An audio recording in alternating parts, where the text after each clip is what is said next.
يا هلا يا هلا يا هلا يا هلا يا هلا يا هلا يا هلا يا هلا يا هلا يا هلا حن قلبي على جمعة الخير هلا حن قلبي على جمعة الخير هلا يا هلا يا هلا يا هلا يا هلا يا هلا يا هلا يا أعوذ بالله من الشيطان الرجيم. Bismillah ar-Rahman ar-Rahim. Welcome to the program. This is Let's Talk with me, Julie Alli. Assalamu alaikum rahmatullahi wa barakatuh. And I'm really happy to be with you this morning in the studio, and I do hope you're going to stay with us right up until 10 o'clock. Lots of very interesting things coming your way this morning, so stay tuned.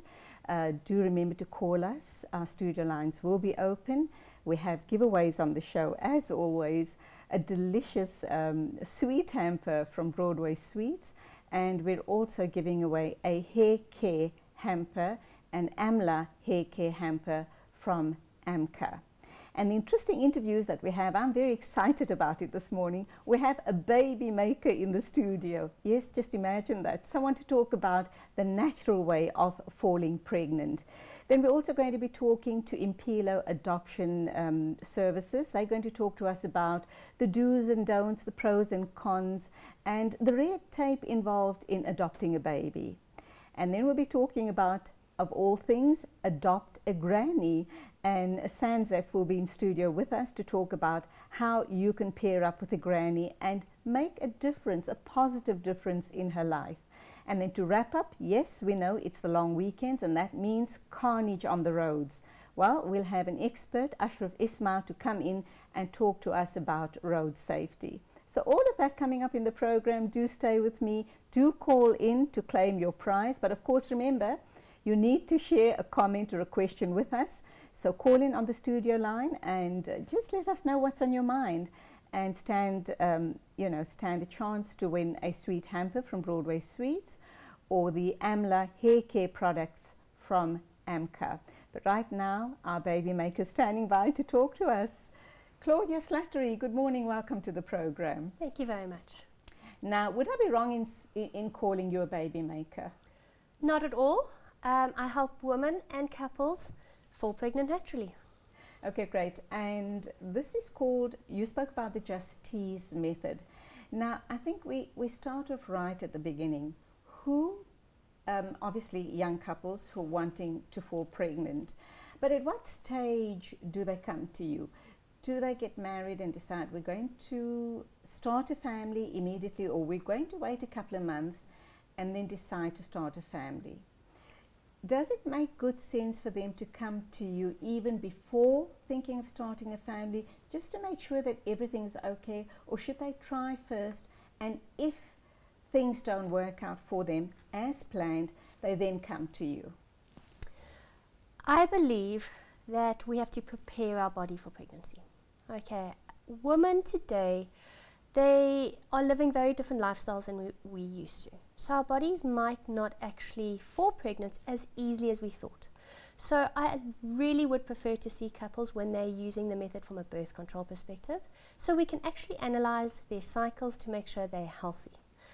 Then when they've worked on their cycles, worked on their diet, their lifestyle, everything that needs to happen before conceiving, then the conceiving process happens so much easier, and it's actually fun, as opposed to stressful when they're wondering why they're not falling pregnant.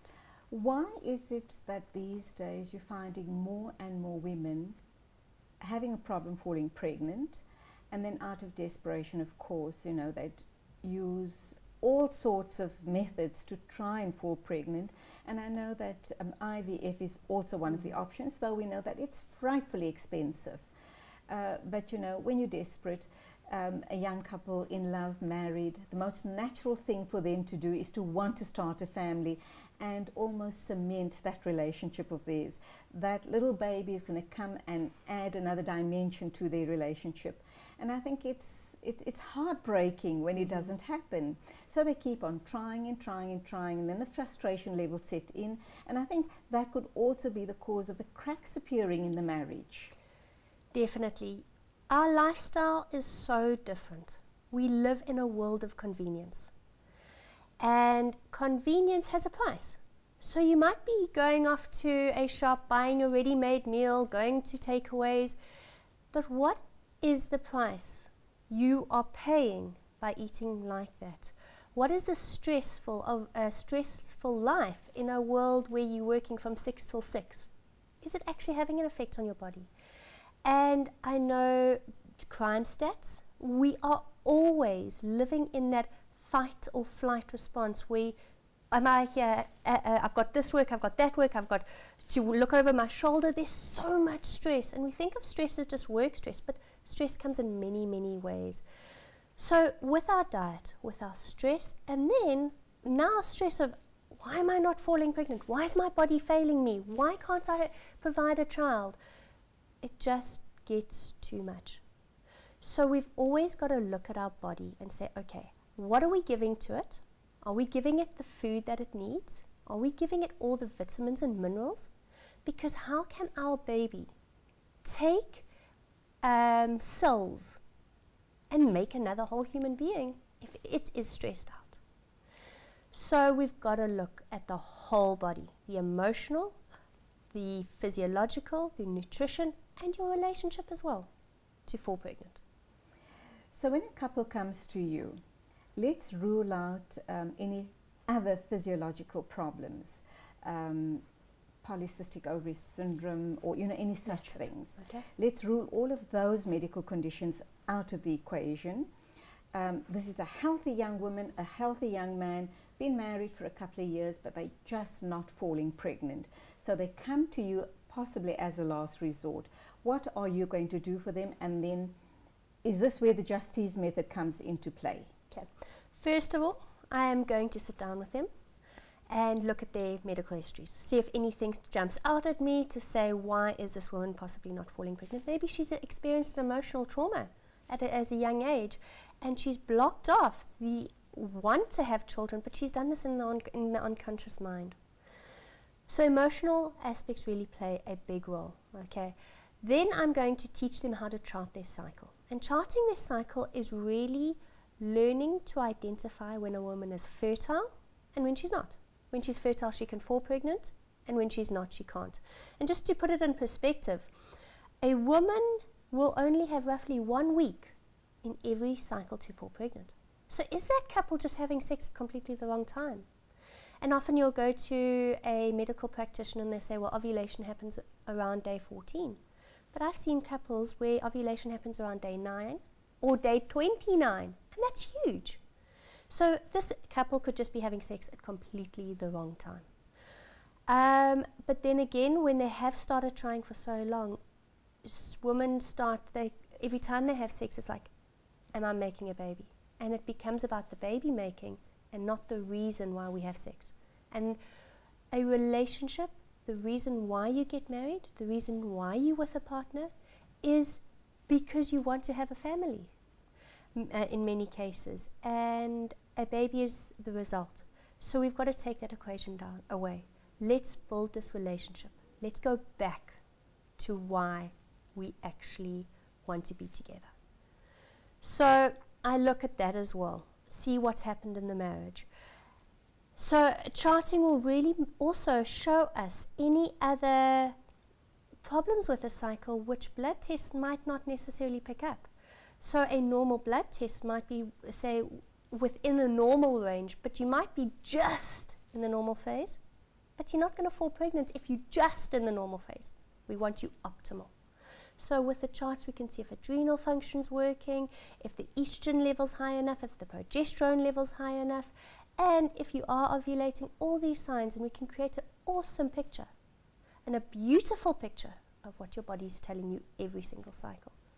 Would you be able to, in your meeting with the couple, once you get their full medical histories, be able to say to the couple that I'm sorry, I'm not able to help you because there's a serious medical problem here, and I would much rather that you went to seek medical advice, with a medical practitioner or a specialist? Would you be able to do that?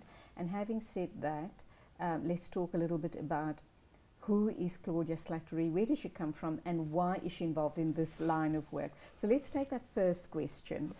Okay, even if I said to you that you have a big medical problem, you have to, in order for IVF to work, in order for any other procedure to work, your body has to be functioning optimally. So, first thing is, let's get your diet right. Let's get you as healthy as we possibly can. Because if we get to a stage where we're going, okay, we've tried this for a year, it's not working, let's go to another step, then you still have to be healthy. IVF's not going to work if your endocrine system is not functioning.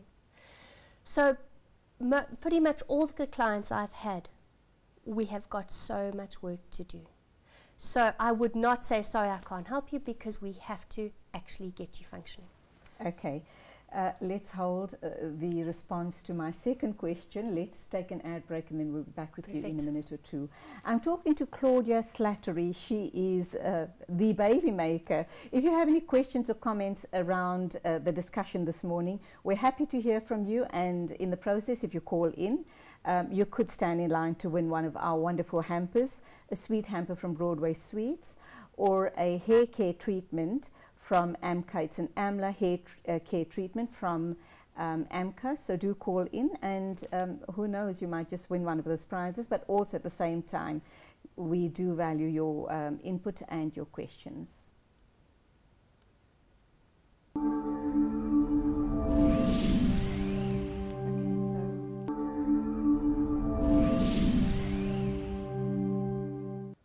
Welcome back. We're talking to Claudia Slattery. We're talking about baby making.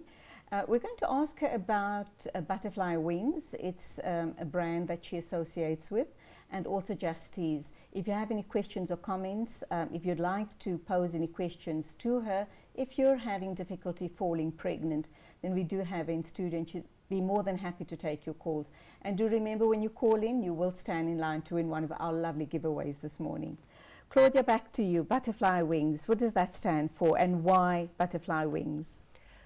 When I was in my training to become a Justice Holistic Reproductive Health Practitioner, I was one day reading through my study notes, and I realized that once you've been given this knowledge as a woman, that this is the information we as women should have been given at 12 years old. That's the reality.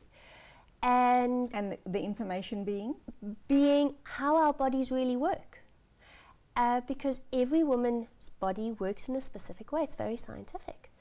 And if we were given this information, the more information we're given, then we suddenly are like caterpillars that grow, and we eventually grow wings, and we can fly because we've got all this knowledge. So that is why it was Butterfly Wings, because once I have transferred all this information to women, they have the freedom to fly. You clearly have a passion for what you do. We were talking off air, and you indicated that you see about 100 clients per year, and your success rate is between 40 and 50% as we speak, and that is huge. And I do hope that you grow from strength to strength. I'd like to be sitting here with you in a couple of months' time, and you tell me that our success rate is in the 90s, and I'm sure it will get to that. But how did this all start for you? I was running with a woman who was 33 years old when she was diagnosed with breast cancer. And I was running with her, and I thought, and she said to me, you know, she felt that she got breast cancer for a couple of reasons. The first was her diet at this time, and the second was being on hormonal contraception. And as I was running that day, I thought, God, am I increasing my chance of breast cancer because of being on hormonal contraception?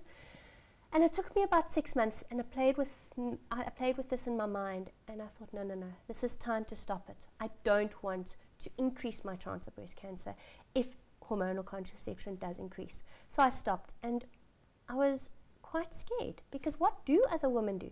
What do we do for birth control? And I started Googling, and I, within that morning, found a method called Taking Charge of Your Fertility, which is a book written by Tony Weschler, who happens to be a colleague of mine now overseas. And so I bought it, started studying this method, and I thought, well, if I fall pregnant, I fall pregnant, but I can't be on hormonal contraception. And this method just sat with me. It was fantastic. It was life-changing. And within 6 months, I was finishing my master's degree, and I thought, God, what am I going to do with my life now? And I spoke to my mom, and she said, well, what do you really want to do? And I said, I want to bring this to South Africa. So I contacted Tony Weschler, and she said a couple of things to me, and that's how I found the Justice program. And I started this for birth control. I started this to help women have an alternative method to birth control. Before I knew it, I was studying this, and now I'm changing women's life and helping them fall pregnant, but it's also when they don't want to fall pregnant for birth control. So basically the Justice method is really two-pronged, because it's about birth control the natural way, and it's also about falling pregnant the natural way. So what is this natural way? I know you alluded to the fact that you need to understand your cycle, you know that you need to know when you're ovulating. So tell us more. Okay. So fertility awareness and the Justice method of fertility awareness, you learn how to chart your menstrual cycle. So every morning you'll wake up, you'll take your temperature with a basal body thermometer, and this will enable us to see where ovulation is occurring. Is it actually occurring? And it will give us many other bits of information like adrenal stress, is the progesterone high enough, is the estrogen high enough. So that's the first thing. Every single morning you'll take your temperature. The next thing is you'll start looking for what we call cervical mucus. And cervical mucus is the key to our fertility. If you see mucus, you have 75% chance of falling pregnant. So that's pretty much the basis around the method. Taking your temperature, looking for mucus. Now, when a woman has mucus, she can fall pregnant, and that happens for roughly 1 week in every single cycle. For the rest of the other 3 weeks, if you have sex 300 times, you cannot fall pregnant because you do not have mucus, and because ovulation is the key to our cycle, not our menstruation like we always taught as women. So it's learning about what your signs and symptoms are every single day to find out if you're fertile or if you're not. And once you've learnt it, it takes a whopping 2 seconds every day to identify that. You make it sound very simple and almost something that women watching us today, this morning, very especially interested in the subject matter that we're discussing, would feel, well, it's as simple as that. I can go ahead and just follow my cycle, check when I am ovulating, and hopefully I will then fall pregnant. Is it as simple as that, or do they need to meet with a practitioner like yourself to perhaps give them more information? I'm not sure. Is there more to it than just what we're discussing this morning? I would highly recommend visiting a practitioner like me, for the simple reason is that the Justice method and any method of fertility awareness takes time to learn. It is simple as long as you're given the correct advice. Okay, so it takes about 4 months to really grasp the method and really understand it. But along that way, you might think you're healthy, and actually there's so many diet changes that are actually required. And if you do start charting, and then you go, okay, my post-ovulatory phase isn't 12 days, and 12 days is required for implantation to happen. So you go, okay, it's only 6 days, now what do you do? How do you fix it? You don't know that. So where a practitioner can give you all that information. It is very simple, but you need the guidance, and it is a learning curve, just like driving. In order to drive, you need to learn how to change from first to second to third gear, and then within a couple of months you can just drive and you don't even think of changing gears. And that's exactly what the Justice method is.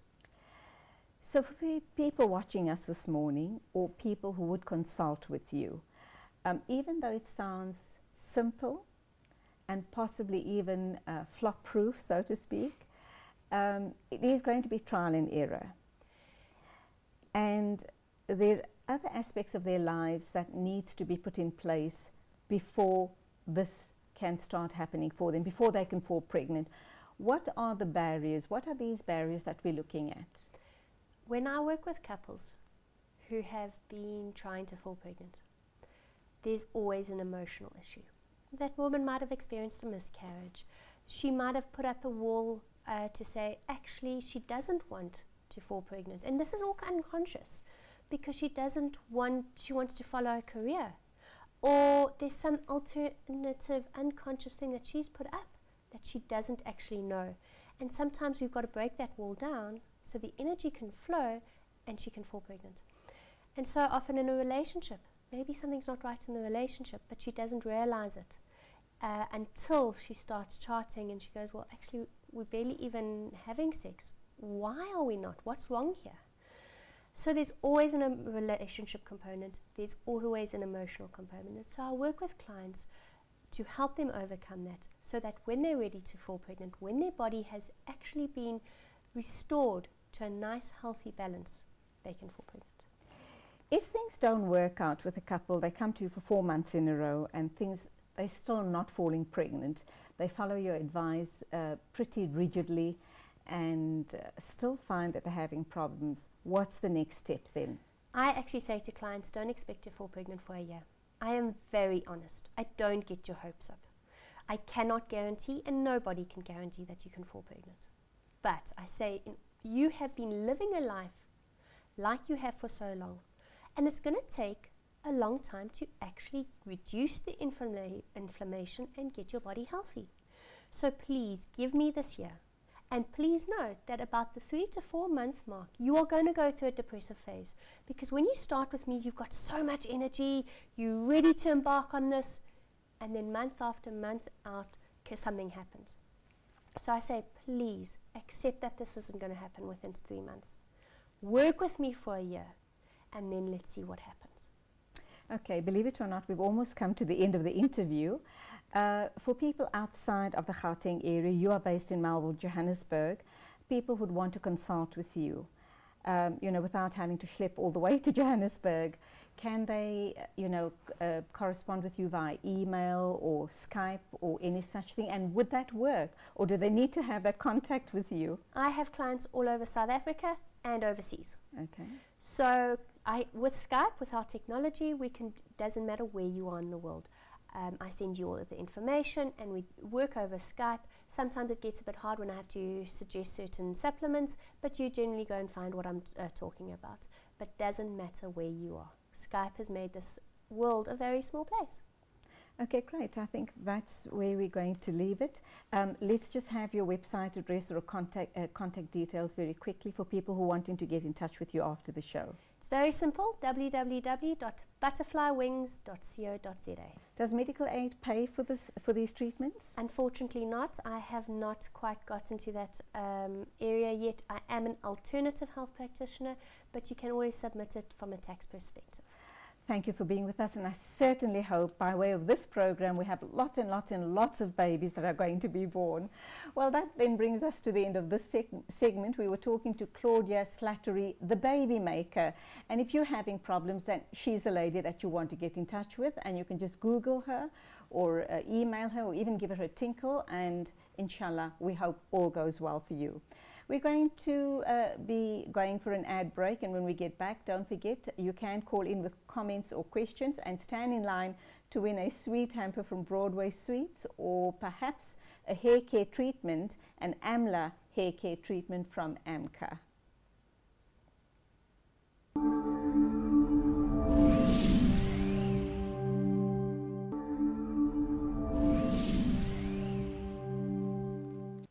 Welcome back. This is Let's Talk with me, Julie Alli. We've had a very interesting discussion with Claudia Slattery, the baby maker.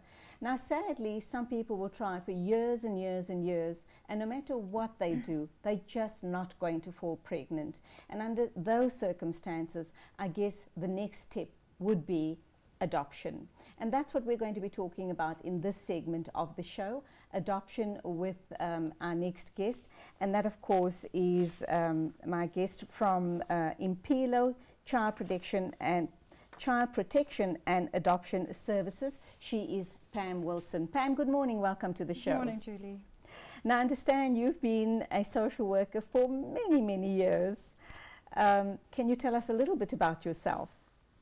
Well, I'm a social worker who has been really in the child protection field for many years, but in adoption specifically for about the last 35 years.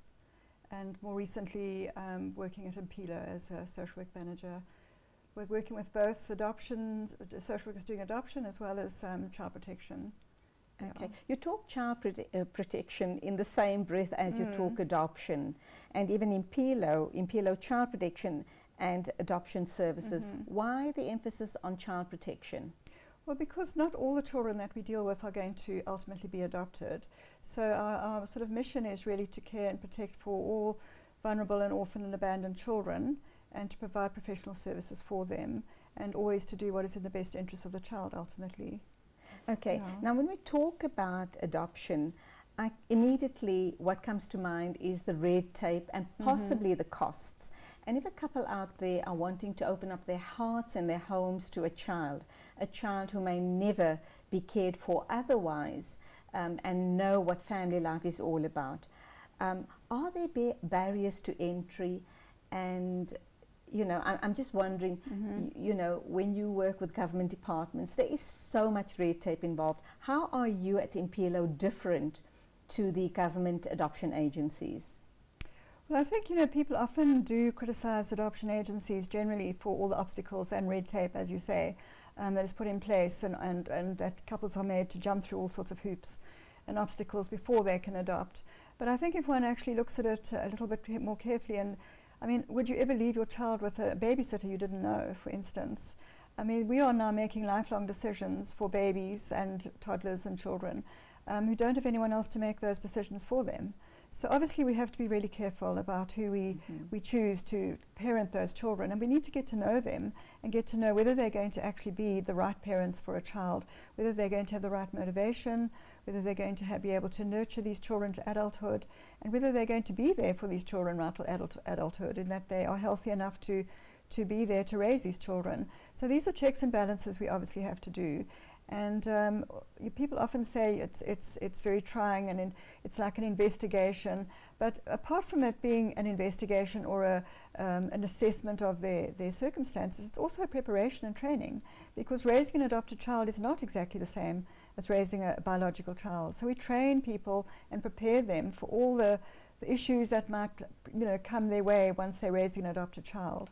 What are those issues? Because for me, you know, when someone is that desperate to have a child, they wouldn't know how different it is to raise their own biological child. So what would those differences be? I think the differences are that there's always going to be a sort of psychological parent in the background. These children have parents who either gave them up for adoption or abandoned them. But psychologically, these children will always have that image in their mind that there is somebody out there that originally parented them or gave birth to them. And so there are going to be questions all through their lives, and obviously that's, you know, we do a lot of training on when and how to tell a child is adopted, because we do believe it's really important for a child to know they're adopted right from the beginning, so that the lines of communication are open and they can always ask about their adoption. But these are things that a child who's a biological child are not going to have to deal with, that there is another parent out there somewhere. The identity issues, you know, where do I come from? Who is my biological parent? Do I look like her? Why was I given up for adoption? Am I different to other children? So these are some of the questions that we prepare adopters to deal with, and so that they can be the best possible parent to this child and deal with their questions openly and honestly. I've always been intrigued about an adopted child. When and how do you tell the child that you're adopted? Can you talk us through that? I mean, I think, you know, we when we run our training groups, it's actually always very interesting, because we ask the adopters in the group, when would you tell? And most of them would say when they're 21, when they're 16, when they're 7, when they can understand. And they're always very surprised when we tell them that you actually need to tell them from the very first day that you adopt them, even when they're a baby. And that's not so much for the baby, but it's for you to get used to using the word adoption, because if you never use it, if you adopt that baby, once that baby's in your arms, that's your baby. And you're never going to want to tell them this little extra fact that, in fact, you didn't give birth to them. So you'll lock away that word adoption and not use it. But if you, in the early hours of the morning, when you're feeding that baby and loving it, you say, I love you, my special adopted baby, you're starting to use the word. And you're starting to make it a comfortable word for you to use. And then as the child gets into toddlerhood, they all love to hear the story of when they were born and how they were born. And when they come and fetch their baby, we encourage them to make an album of the day they fetched their baby. And they can then use that as a little storybook for their children when they're toddlers, and said, don't you remember, this is the day that Mummy and Daddy came to fetch you, and those are all the people that cared for you in the nursery, and just make that very much part of their lives, so that there's never a point that they don't know that they were adopted. They won't understand it in the beginning. They won't understand the word adoption, and they'll often say, I was doctored, or whatever.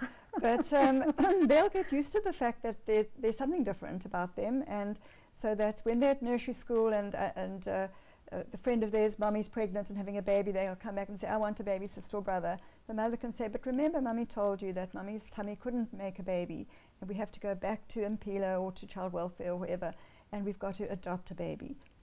And it becomes their little life story. Mm-hmm. Yeah.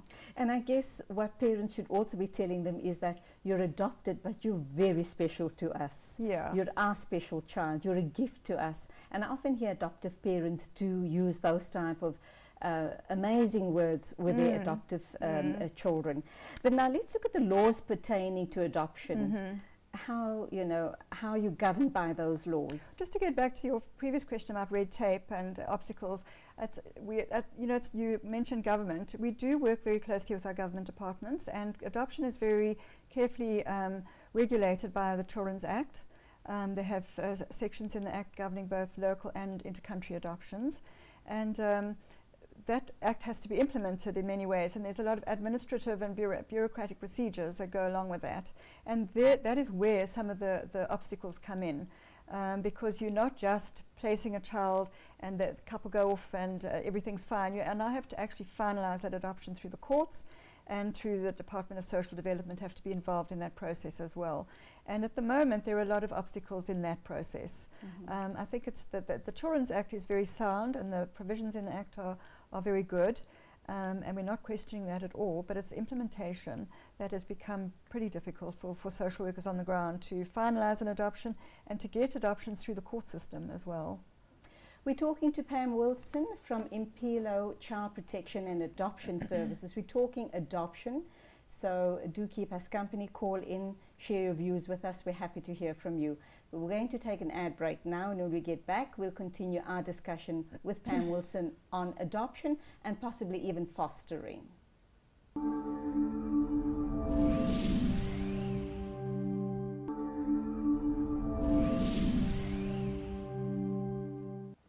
We're back with you. This is Let's Talk. Thank you for joining us this morning.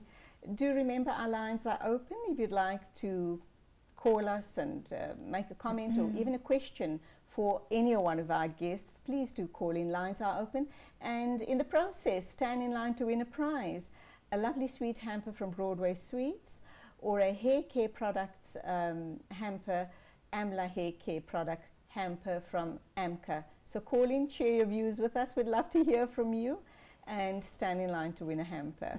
Pam, back to you and Impilo Child Protection and Adoption Services. We talk adoption on the one side, and then you also alluded to fostering. What's the difference between adopting and fostering? Adoption is the permanent care of a child, so finding a permanent home for a child where the parents give up all their parental rights and responsibilities and obligations, and those are then conferred upon the adoptive parents, and the child becomes a legal child of the adoptive parents as if born to them. Foster care is a more a more temporary process, where the goal is really there to, or the procedure is to reunite the child with its biological parents ultimately. So children are removed from families because they're not coping, or there's family breakdown, or dysfunctional families, placed into care. Then obviously the parents are involved. They're not giving the child up for adoption. They still want to get their children back, but they're unable to care for them. So children are placed in foster care with foster parents who understand that it could be for 2 years, it could be for 5 years, it could be for 18 years. But obviously social workers are working with the biological parents all the time in doing reunification services with the purpose of getting the children back to their parents. Sometimes it doesn't happen. Parents don't ever get themselves into a position to resume the care of their children, and those children remain in foster care almost right through their childhoods. When we look at the adopted child, are there ever instances where perhaps one of the parents come back years later looking for the child, wanting to look up the child and reconnect, not necessarily take the child away, but just to reconnect and maybe have a relationship with the child? Do you encourage that or not? It is. It's part of the law that both parents and adoptees can ultimately trace each other. At this stage, it's more the adoptee who can trace the biological parents. the biological parents only with the permission of the adoptive parents and the child, the adoptee. But both parents phone in regularly to find out how their children are doing. And we then obviously would contact the adoptive parents and get information about how the child is growing, what the child's doing at school, etc., and then feed that information back to the birth parent. But it's only after 18 that there can actually be a link-up between the biological parents and the adoptee. I guess it would be way too disruptive for the child to be dealing with another set of parents, and it would create a lot of confusion and unsettle the child if you have this other set of parents coming onto the scene when they're not ready to receive them, understand what's going on. Sure, and adoption is not a situation of shared parenting. It's not foster care where parents are involved all the way through. And the parents do give up their rights and responsibilities, but they do have the right to find out how the child is doing, as I said to you. But it's generally done through the agency, not directly. There's no direct contact with the adoptive parents, unless it's been a very open adoption where we have such a thing in the Children's Act now called the Post-Adoption Agreement, which is drawn up at the time of the adoption, and both the adopters and the biological parents work out a sort of process of contact through the years, what they're going to do, what they're comfortable with, and it's negotiated between the both parties, and that becomes an order of court. So it might just be the parents saying, I'd like a letter and photographs once a year, or it might be saying, I would like a physical meeting once a year, but it would have to be agreed upon by everybody. Okay, I want to talk to you about interreligious and interracial adoptions as well. But let's take a call first. Assalamu alaikum to you and welcome. Wa alaikum salam wa rahmatullahi wa barakatuh. Hello? Yes, sister, I can hear you. Please go ahead. Who am I speaking to? You're speaking to Salma. I just wanted to phone in and compliment you with your program. Thank you. Thank you, Salma. That's very sweet of you. I do appreciate it. Are there any future programs you'd like us to cover here on Let's Talk? You know what? I just phoned in. Well, I just listened to the programs, and I find it very interesting. Thank you. Thank you for your thoughts, and you certainly one of the winners of the hamper this morning. Thank you so much. We do appreciate your thought, and keep watching. Okay, shukran. Assalamu alaikum. Okay, back to you, Pam. Yes. Interracial and religious. Yes. How do you deal with that? I'm thinking that you might get a Indian parent perhaps approaching you and stipulating that they'd like to adopt a white baby or perhaps even a black African baby. Are you open to those type of requests? We are open to that, of course, but we have a very unique situation in South Africa in that we have very few Indian, white and coloured babies, and we have large numbers of black babies.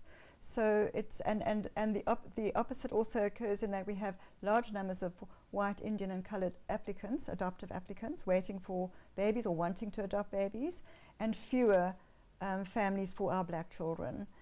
So that it's really an imbalance, really, when you look at it. So it would never really be possible for a black couple to come in and say they'd like to adopt a white child, because we have at least 100 white families waiting for a white baby. So there'd be no reason to give it transracially into a situation where it's going to be a white child replaced with a black family. But on the other hand, there are many white families wanting to adopt black children. And because I've seen lots of plus white Indian families in the malls and with little black babies, and it's their, it's their adoptive babies, and it really absolutely warms my heart when I see that side. It's wonderful. So that's transracial adoption. It's covered in the Act, and it's certainly legal and permitted, and all agencies do it. Unfortunately, there's not a huge demand because I think South Africa still has baggage from the past. Yes. And although many couples are coming forward to do transracial adoption, it's still slow and doesn't really go anywhere near meeting the need of the large numbers of black children we have waiting. Obviously, we try and encourage more black families to come forward to adopt our black children because there are large numbers of children in the system, and it's been very encouraging over the years to see an increase in the number of black families coming forward. I think informal adoption's always been very much part of the black community, where you absorb your family children into your family, and in for a formal adoption where you're actually doing a legal adoption has not been so accepted, but it's improving and it's changing, and there are large numbers of sort of upwardly mobile middle class families in the black community now coming forward and saying they don't want to adopt family children anymore because they're investing a lot of time and love and into these children, and they want these children to belong to them forever. So it is improving, and I think as more black families come forward to adopt, it's going to the word will get out there that it's okay to adopt. And yeah, we've almost come to the end of the show. Let's look at costs of adoption. Right. You know, we don't want that to put people off. No. But what sort of costs are we looking at? Look, there are costs involved in adoption. You know, with the screening process involves psychological assessments, medical assessments, marriage assessments. All those would be fees that are charged by those service providers. Adoption agencies generally charge for all their professional services as well. But the costs are regulated by government, and it's laid down in the Act in Section 107, exactly what you can charge for an adoption. And if someone wants to adopt a baby, and let's take race out of the equation, a couple comes to you, I want to adopt a baby. It doesn't matter what race or religion the child was, we want to adopt this baby. How long would they wait? Because I've heard of couples waiting for years to adopt a baby. See, the couples who wait for years to adopt a baby would be the couples like a white couple wanting a white baby, where there are very few babies. A couple wanting to adopt a black baby, for instance, the wait is very short because there are a lot of children. Whether that be a trans-race adoption or a same-race adoption. The screening process normally takes between about 4 to 6 months. That's when you've finished all your processes that you go through the screening process, and then obviously you go onto a waiting list. And depending on what you're looking for, whether you want a young baby, an older baby, a special needs child, it would determine the length of time as well. Okay, Pam, unfortunately, that's all we have time for, but wonderful talking to you. You've given us an insight into the whole world of adoption and foster care. Thank you indeed. And, you know, please, God, may you be blessed to continue this amazing work that you're doing. Thank you. We'll be back with you in a minute or two. We're going to be talking about Adopt a Granny. SANZF are here, and they're going to tell us all about how you go about to adopt a granny. Stay with us.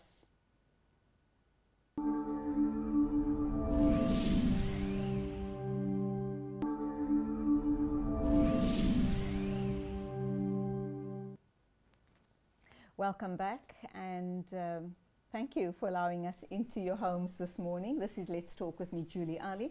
And of course, the one prize has been given away already, so get the calls rolling in and you could stand to win one of our giveaways.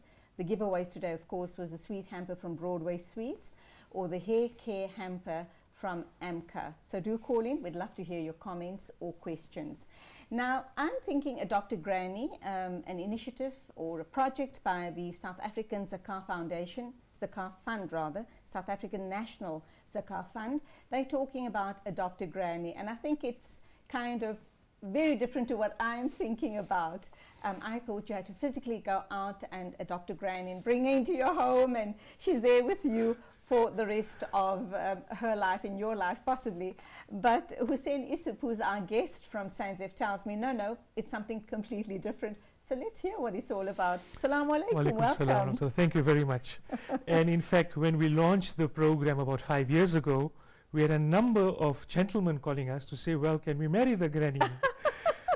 So no, the program isn't about physically adopting the granny on a permanent basis like your previous your guest had. Pam Wilson, yes. Yes, this particular program is effectively adopting the granny for all intents and purposes for a day, but for 4 days in a year. Only? Effectively. And the idea is of many things. The basic idea is to create an awareness that there are people out there of elderly age in particular that are left out of society, that are the forgotten lot. And basically it's a way of reconnecting with them, but also to give them a day outing, if you wish. So yes, some of us that are more fortunate have wonderful grandparents, and we love them and we hug them and we kiss them. In fact, I was at a birthday party, believe it or not, on Sunday of a gentleman who turned 70. And he had a wonderful occasion with many of his family, 4 generations of his family present. and the How praises fortunate. that they were, but there are many in our society, unfortunately, that are either in old age homes, in care places, or even in our own homes that are forgotten and ignored. The youngsters are too busy leading their own lives, and we forget that the older people need attention, they need love, they need care. And how much does it take out of our lives to do that for Sure. them? And so the concept came about a few years ago. It was actually, as they say, a perfect storm. A number of things came together, and that's where the idea grew out of. And it was about how do we connect younger people and make them sensitive to the needs of the elders, but at the same time make an occasion out of it, especially for the elders, so that they in a way go back to their youth or in the younger days when they were freer, when they had opportunities, etc., etc. And that's where the whole concept comes from. Okay, so tell us who and how do youngsters get involved in Adopt a Granny? Okay, so because this is for all intents and purposes in its 5th year of program, we are still growing the program. The way we've currently structured it is we've linked up with a number of high schools. And what we've asked each high school, the grade 11s in particular, because there's a new batch of grade 11s every year, that the school must identify 40 learners per grade 11. And the way it works is the school identifies within their larger community 20 grannies that they're going to adopt for the day. Each granny is then appointed 2 caretakers for the day. Wow, 2 caretakers. Right, for the day. The caretakers and or the school then picks the granny up, has a small breakfast for them at the school, etc., etc., then takes them out for a day shopping. We've linked up with a few Muslim retail businesses. In Gauteng, largely it's Fashion World. In other parts of the country, it's other stores, Asmal's in, I think, in KwaZulu-Natal, etc., etc. And the arrangement is the students and the granny goes to the Fashion World with a 1,000 Rand voucher, and the grannies get to choose off the shelf whatever they want to the value of 1,000 Rand each. Oh, wonderful. So each school is given a budget of 20,000 Rand, and they spend it on 20 grannies effectively. Often enough, the kids come back with the grannies after the shopping spree, and then the rest of the school or the boys and everyone else gets involved, and they arrange a small lunch, a small pampering session, a small whatever it is, conversation session, etc., etc. And so the day effectively for the grade 11s is a day off, but they're actively involved in what we would like to call active citizenry. So it's not about digging in your pocket and taking out the money and somebody else doing it on your behalf, which is something that we would want the viewers to do, we want the adults to do. But we want to actively engage the youngsters to say, you're adopting this granny for the day, you're going to pamper them, take them out, help them in a shopping, come back, etc., etc. What we've done with some of the schools is we've asked them, so adopt this granny, the school, for the year. Oh, wow. So the idea would be, we are sponsoring the 1,000 Rand for the shopping spree for winter, but we would like the school to re-invite the grannies for the sports day, for the awards day, for the jalsa that the school has. So the grannies should, for all intents and purposes, interact with the school at least 3 or 4 times in a year. And that's a big deal for them, especially for grannies who don't get to go out often. That could be the highlight of their year.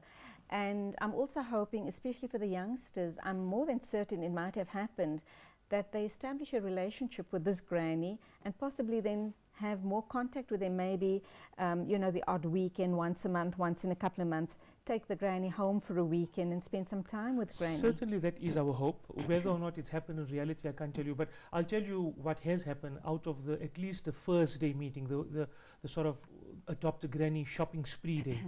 The kind of letters and responses we get back from students about opening up their own eyes. So despite what many of these learners may have as well-off grannies, so that's the other thing. They don't adopt their granny. They adopt grannies from the wider community that we would generally describe as not well off or disadvantaged. That's important, okay? And so that type of interaction and that type of eye-opening is very important. So what your own dadima or nanima may give you as personal stories of the family, these grannies are able to give you a different life experience that they may have. So whether they come from informal settlements, whether they come from old age homes, that experience is very different for a youngster in terms of their own consciousness in terms of what happens in reality. Okay, I see you've also got a hamper here. What is in that hamper? Okay, so let me ask you, if I may, what's your favorite color? Oh gosh, I'm not sure. You're not sure? Well, okay. So let me tell you where this program comes from, right? So this whole program comes through about choice. So too often we become the good Samaritans. We go out, we buy something, a blanket, whatever it is, and we go and give it to the person, which I think Allah will reward us for our intention. But wouldn't it be nice if we had a bit of choice about what you're choosing? So for example, would you prefer a black and white woolen jersey like this, or would your color preference tend to the more autumny, wintry, warmish colors? And so the idea of this particular initiative is dignity in choice. Oh, wonderful. So the grannies get to go out with the kids to be helped out. Don't you just want to lift it up and show it to the camera Well, and these show are the just samples. wonderful quality of jerseys and the different colors? These are just samples, right? These are not the actual things that are in display in a typical Fashion World store in winter or in the winter season. Right, or the Asmalt in KZN That's or the correct. other stores So throughout that we the have, that's country. right. Okay, unfortunately, Hussein, you're not going to believe this, but we've almost come to the end of the segment. But very quickly, what other important message do you want to give to our viewers? Well, so we're looking for support, and we're making it very simple. We're saying 100 Rand per viewer or 100 Rand per person, donated as sadaqah, not zakat. We're not taking zakat money for this. And we will club together 10, 100 Rands together and allocate it to a granny, inshallah. It's a sadaqah jariyah. For as long as the granny is using it and utilizing it, you will get a thawab as part of it. And how to donate is very simple. I'm sure the number is on your screen. At a SANZEF office near you, wherever you are in the country, all 32 offices of SANZEF throughout the country are running this program from the 1st of May until the end of May, inshallah, in time for winter. So before the winter chill gets through, we are hoping that the grannies will be warm and cozy at home. Inshallah, Ameen, and lots of du'as that SANZEF continues their amazing work. And inshallah, closer to Ramzan, I'm sure that we'll have you in studio again to talk about the Ramadan projects that you have in line. But shukran very much for being with us this morning. Pleasure. And we'll meet up again. So that's what Adopted Granny is all about, and we sincerely hope that you're going to dig deep into your hearts and your pockets to contribute to this amazing program, Adopt a Granny by SANZEF. We're going to take an ad break, but when we do come back, we'll be talking road safety. But remember, we're still waiting to hear from you. Lines are open. Call in. We'd like to hear your questions, your comments, or future show suggestions. And we do have a giveaway, a Broadway suite hamper or an AMLA hair care treatment hamper from AMCA.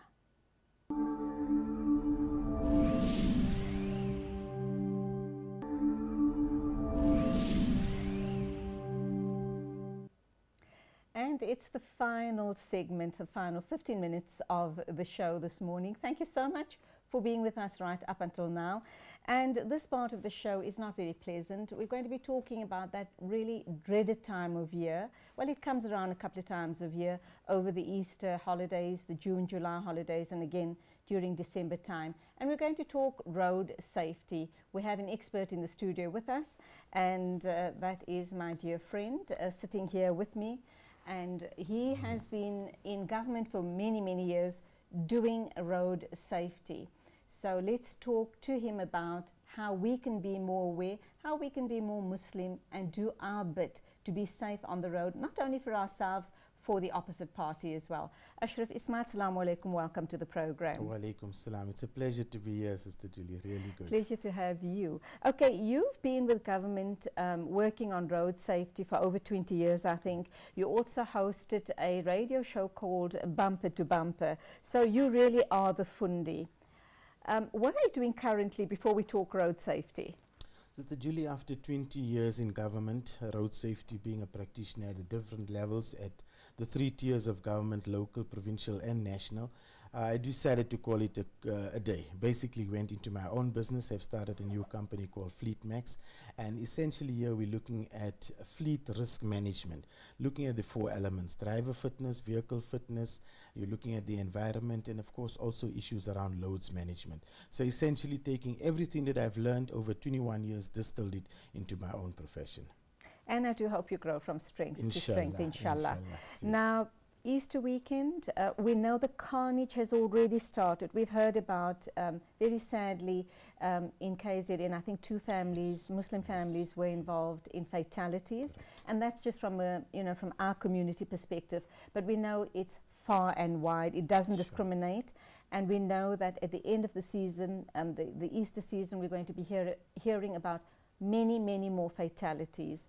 What is it with South African drivers? I seem to think that we are the road accident death capital of the world. Correct, correct. Sister Julie, let me just put that into perspective, what you've mentioned. It's so critical to, note that we're in the top 5 worst countries in Africa and in the top 12 worst countries in the rest of the world. So if you take it, per 100,000 population, our figures are nearing almost 38 to 40 fatalities per 100,000 vehicle, and that is totally unacceptable by any stretch of the imagination. You asked the question, what is it about South African drivers? I think essentially, it's a combination of arrogance and ignorance. Firstly, we think that we can drive, all of us. When we conduct these advanced defensive driving skills courses, firstly, there's a reluctance for the uptake. People don't want to do it because they feel, look, I've been driving for 10 years, 20 years, and what can you teach me that I don't already know? Number 1. Number 2, there's also this issue of arrogance, to say that, listen, if I can drive a high-powered vehicle at high speed and get to my destination from point A to point B, they don't want to accept that there's a risk element involved. We have an attitude in South Africa that begins to suggest that we measure the risk-benefit ratio. The benefit of overtaking on a solid line far outweighs the risk involved. So we keep taking those chances, and psychologists have said that is probably our biggest undoing on the road, because we feel we can, we will, we do. We forget the fact that there's no road traffic enforcement, or there's a lack, or there's inadequate traffic law enforcement. We will keep on taking chances, and at some point, your odds are going to be stacked against you. What is it with men and their machines? What is it that they're having to prove? It's about their egos, isn't it? Absolutely, absolutely. And funny you should say that, Sister Julie, because more and more, particularly in the province of Gauteng, we're beginning to see the same kind of behavior being replicated by our sisters as well. Oh, no. Don't be surprised to see tailgating, cutting in front, and also showing the finger. I mean, I think it's a rat race. It's to do with our lifestyle. It's to do with the stress and pressure of daily, basically trying to reach daily targets and deadlines and stuff like that. And invariably what happens is you get behind the wheel of the car, and the person that you had a wonderful business lunch with just a few moments ago suddenly dons their warrior mask and does battle on the road. And it is so sad, because clearly, as you can see, every day on South African roads, between 35 and 38 people lose their lives. Come during this festive and Easter periods, it goes up to 40 to 45. And that is clearly unacceptable. We as the media often have a tendency to look at only those crashes in which 15 or 10 or more people, multiple people have died. But if you count every dead body, every pedestrian, every single vehicle crash, maybe a driver here, a passenger here, you'll see it works out to 40 to 45. And clearly it remains unacceptable. Now, particularly over the holiday periods like this Easter long weekend, I think one of the major issues is, we know, speed, overtaking, but also driver fatigue. Yes. And I was horrified to hear youngsters discussing their trip, and the one said to the other, don't worry, I think they must have been partying all night long. and suggested that you'll be fine, just fill up with your energy aids, etc., and you'll be great to go on the road. Yes. How do you respond to that? You know, we've often heard this, you know. I've heard it also, Sister Julie. I must be honest with you. There were times when we've carried long hours on the road and you needed something to pick you up, and you try one of these energy drinks, no matter what make or product they are. The fact of the matter is, and physicians would tell you as well, that essentially what it does is it gives you an immediate high, followed by such a slump that makes you worse than you were before. So those kind of things, even drinking coffee has a very mild and a short span of efficacy. After that, it's going to be far worse than you were. The best remedy for it is to pull over somewhere safe every 2 hours, because your body can't take that kind of fatigue. Remember, it's not every day that you're doing a 6-hour journey. So even truck drivers who do it every day, they also have truck stops where they safely pull off on the side of the road, catch a 20 wink or a 40 wink, and just have a good break, freshen yourself, have nutritious fruit or vegetables that basically just keeps you on the go. Instead of having, you know, our people, we have a tendency to have samosas, savories, all of which just, you know, drains your energy. It's just not a good idea. Okay, the other hazard or supposed hazard on the roads are the taxis and the long-haul truck drivers, etc. Your response to that, how do we become safer, more alert, and, you know, citizens or drivers on the road to ensure our safety, including their safety as well? You know, Sister Julie, I always say in advanced defensive driving, they talk about the 3 Ps. Be prepared, be polite, be patient. When it comes to your taxi drivers, you know, we often see them as the bad guys. And yes, there are some rotten apples in that basket as well. We know it. We don't have to talk about it. I'm sure our viewers will give us umpteen examples of chaps driving in the face of oncoming traffic, in the wrong direction, trying to cut a corner. They'll just stop in front of. If we consider the fact, number one, that taxis around the world behave badly. It's all about chasing the fare. Let's be honest, no matter where in the world you go, they just badly behave, number one. Number two, we must consider that in South Africa, Sister Julie, we have them transporting over 4 million passengers daily. There is no other form of transport in the country that is doing what the taxi driver is doing. So we can't shoo them away. So the fact of the matter is, let's live and let live. We know they're going to behave badly, and invariably they're carrying the very passengers that are rushing to get to your shop on time. So, you know, it's not, when I conduct these courses for the taxi drivers, they are the nicest bunch of people, Sister Julie. They will tell you, but boss, it's not me that just wants to stop. These people, they insist we must stop here. If not, he won't come into my bus anymore. He'll go and ride another taxi. So it's a question of being polite, being understanding. You know they're going to park in such a way that they will stop halfway on the road because they know you won't give them a chance to enter the road. So why don't we practice defensive driving, allow them that space? The same thing with a truck driver. Cutting in front of a truck driver, you can't expect a truck carrying a load of 40 tons to brake like you would in your Fiat Uno. It's just not going to happen. That thing stops like a locomotive. It needs almost half a kilometer to bring that thing to a halt when you're coming down a hill. And if you cut in front of them, what is it that you're trying to prove? So the whole idea is you need to be prepared, be polite, and be patient. The 3 Ps, trust me, it's the way to keep it safe on the road. Now, I know this may sound unrealistic, but very especially over the festive period and also the Easter break, is it not possible that government could get the truck drivers off the road at least? You know, make some sort of an arrangement and have them off the road, so at least holiday makers and people having to travel to their destinations don't have that to still worry about. Sure. Sister Julie, it has been tried before.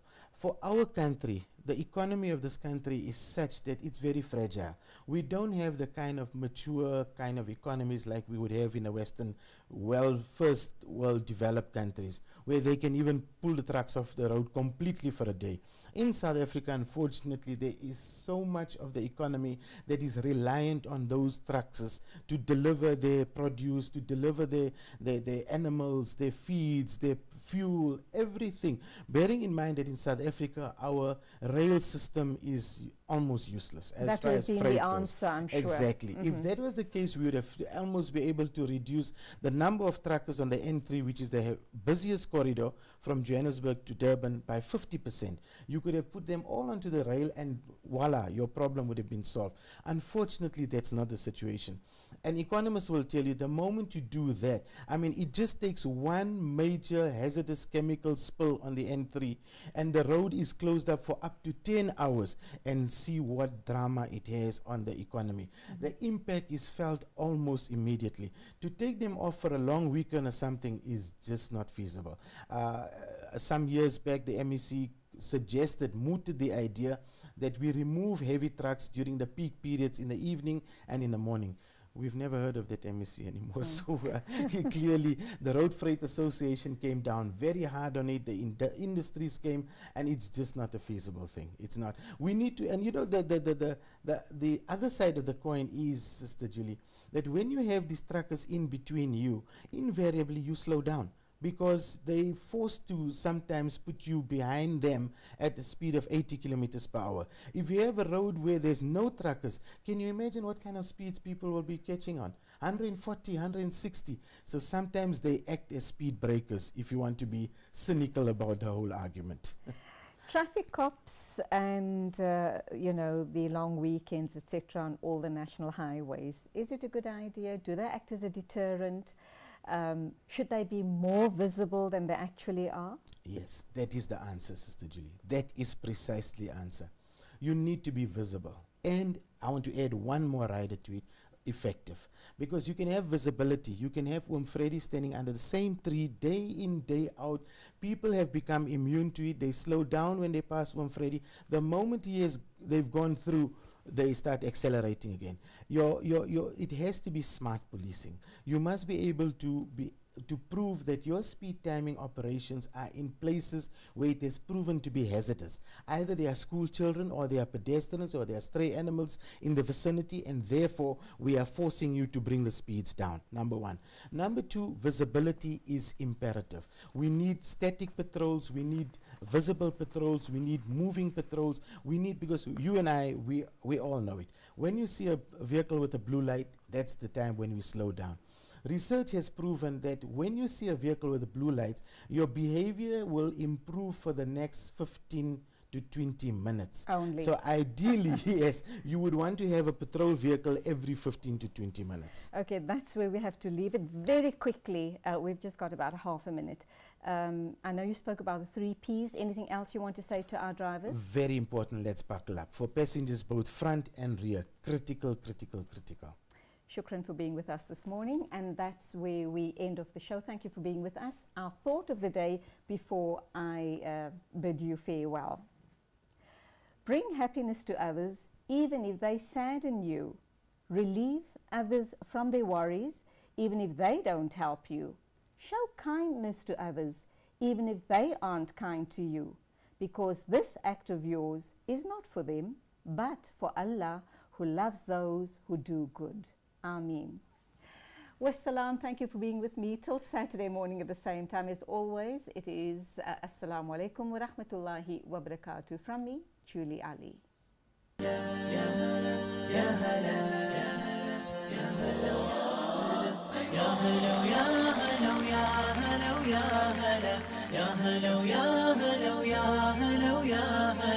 حن قلبي على جمعة الخير هلا، حن قلبي على جمعة الخير هلا، يا هلا ويا هلا ويا هلا ويا هلا، يا هلا ويا هلا ويا